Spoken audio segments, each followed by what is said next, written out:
వరంగల్ జిల్లాలో పోలీసులు అత్యుత్సాహాన్ని ప్రదర్శించారు. మంత్రులు కొండా సురేఖ, పొంగులేటి కార్యక్రమంలో జర్నలిస్టులపైన జులుం చూపించారు. మీడియా కవరేజ్ కు వెళ్లిన జర్నలిస్టులను వరంగల్ సెంట్రల్ జోన్ డీసీపీ భారీ దూషించారు. పోరా అంటూ కూడా జర్నలిస్టులపైన నోరు పారేసుకున్నారు. దీంతో జర్నలిస్టులకు పోలీసులకు మధ్య తోపులాట జరిగింది. డీసీపీ తీరుపైన మండిపడుతున్న జిల్లా జర్నలిస్టులు చర్యలు తీసుకోవాలంటూ డిమాండ్ చేస్తున్నారు.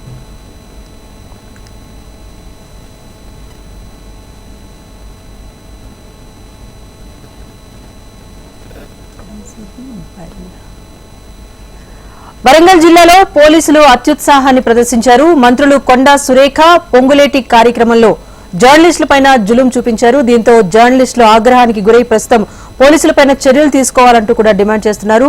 ప్రజెంట్ సిచ్యువేషన్ సంబంధించి మరింత సమాచారాన్ని మా ప్రతినిధి రంగనాథ్ అందిస్తారు. రంగనాథ్, చెప్పండి, ప్రస్తుతం సిచ్యువేషన్ ఎలా ఉంది? జర్నలిస్టుల డిమాండ్ ఏంటి? వరంగల్లో మంత్రులు కొండా సురేఖ, సీతక్క, పొంగులేటి శ్రీనివాసరెడ్డిల పర్యటన కొనసాగింది.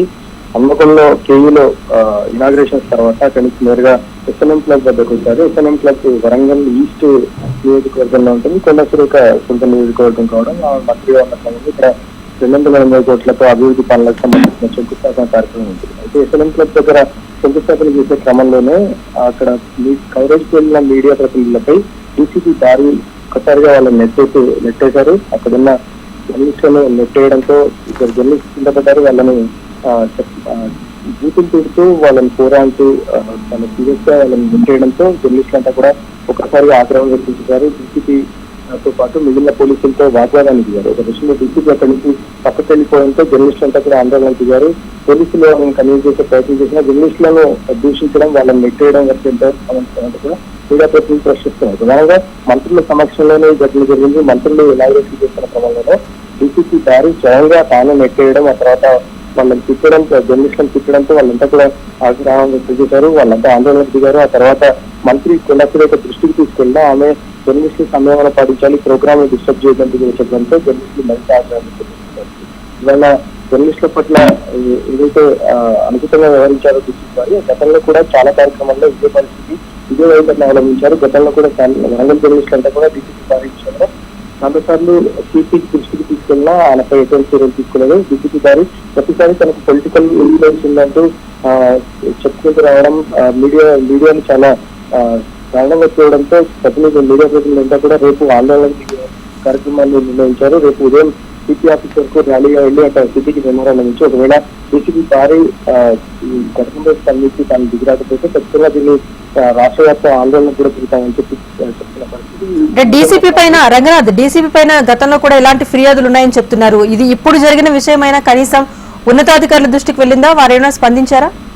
ఆల్రెడీ ఈ విషయాన్ని మంత్రి దృష్టికి తీసుకెళ్ళాం. ఆ తర్వాత ఉన్నతాధికారుల దృష్టికి తీసుకెళ్ళినా ఇప్పటి వరకు వాళ్ళు ఎటువంటి స్పందన కనబరచలేదు. రేపు సిపికి మెమోరాండం ఇచ్చి ఆ తర్వాత దీనిపై ఎటువంటి చర్యలు తీసుకోకపోతే రాష్ట్ర వ్యాప్తంగా కూడా దీనిపై ఒక స్టెప్ తీసుకోవాలన్న ఆలోచనలు గురించాలని అన్ని సంఘాలు ఒకటాటికి వచ్చాయి. వాళ్ళ సంఘాలకు అతీతంగా అందరి జర్నలిస్టులు కూడా ఘటనలు ఖండిస్తున్నారు. కేవలం కవరేజ్కి వెళ్ళిన మీడియాను ఖండించి నెట్టేయడం, కార్యకర్తలు ఒకసారిగా రావడంతో వాళ్ళని కంట్రోల్ చేసే క్రమంలో మీడియాను కూడా పక్కకు నెట్టేయడంతో ఈ పరిస్థితి కలుగుతుంది. ప్రధానంగా డీసీపీ గారి ప్రతిసారి వీడియోని తరహాలు వ్యవహరిస్తారు. నిన్న వైసమ్మనుగుడి శివరాత్రి కార్యక్రమంలో కూడా ఈ రకంగానే వ్యవహరించిన కిషన్ రెడ్డి వచ్చిన క్రమంలో ఈ రకంగానే వ్యవహరించారు.